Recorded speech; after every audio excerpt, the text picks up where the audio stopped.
நண்பர்களே, குவைத்தி வீட்டிலிருந்து தப்பிச்சு ஓடிய 10 பெண்கள் ஒரு நபர் வீட்டில் தினக்கூலிக்காக வேலை செஞ்சு அதிர்ச்சியை ஏற்படுத்தக்கூடிய சம்பவம் தற்பொழுது வெட்ட வெளிச்சத்திற்கு வந்திருக்கு. என்ன நடந்துச்சு அப்படிங்கிறத பார்க்க போகிறோம். இந்தியர் உட்பட பல நபர்கள் சேர்ந்து குவைத்திலிருந்து கச்சா எண்ணெயவே எக்ஸ்போர்ட் பண்ணியிருக்காங்க. அதுவும் இல்லீகலாக திருட்டுத்தனமாக அந்த சம்பவம் நடந்திருக்கு. நிறைய முக்கியமான தகவல்கள் இருக்குது. வீடியோ முழுவதுமாக பாருங்கள்.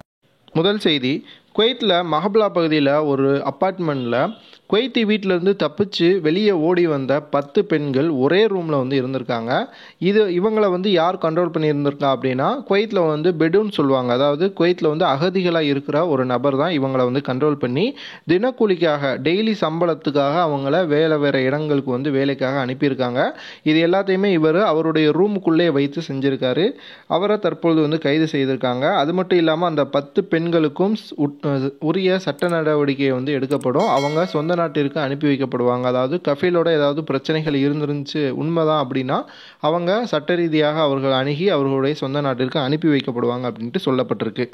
அதே நேரத்தில் குவைத்தினுடைய உள்துறை அமைச்சகம் என்ன சொல்கிறாங்கன்னா, இந்த மாதிரி குவைத்திட்ட உங்களுக்கு ஒரு பிரச்சனை இருக்குது அப்படின்னா உங்களுடைய தூதரகத்தை நேரடியாக காண்டாக்ட் பண்ணி அதற்கான தீர்வுகளை எடுங்க. இந்த மாதிரி யார்ட்டையாவது போய் மாட்டிக்கிட்டீங்க, அவங்க இல்லீகலான வேலைகளை உங்களை செய்ய சொல்கிறாங்க, ப்ராஸ்டிடியூஷனில் யூஸ் பண்ணுறாங்க, அல்லது உங்களை திருடி விற்றுட்டாங்க, வேறு யார்ட்டையாவது ஏதாவது ஒரு உடல் பாகங்களை விற்றுட்டாங்கன்னா என்ன பண்ணுவீங்க அப்படிங்கிற மாதிரி கேள்வி எழுப்பியிருக்காங்க.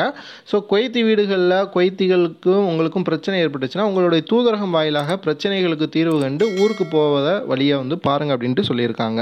அடுத்த தகவல், குவைத்தில் கச்சா எண்ணெய் கடத்தல் குழு ஒன்று பிடிபட்டிருக்கு. அதாவது இந்தியர், சிரியா நாட்டை சார்ந்தவர், குவைத்தியுமே சேர்ந்து இந்த வேலையை செஞ்சுருக்காங்க.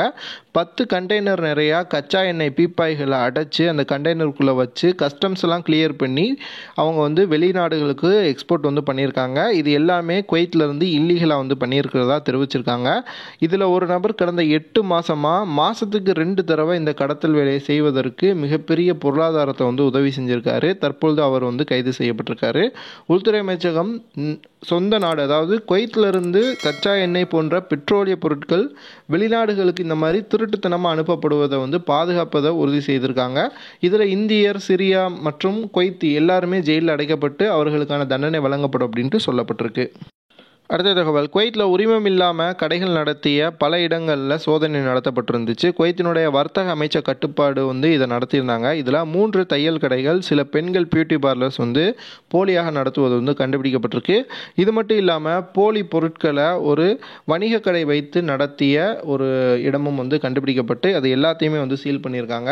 குவைத்தில் பார்ட் டைமாக பார்க்கக்கூடிய தொழிலாளர்கள், குறிப்பாக ஒரு கம்பெனியில் வேலை பார்த்துட்டு இருக்கும்போது ஃப்ரீ டைமில் போயிட்டு பார்ட் டைமாக இந்த மாதிரியான இடங்களில் போயிட்டு சிக்கிக்கிடாதீங்க.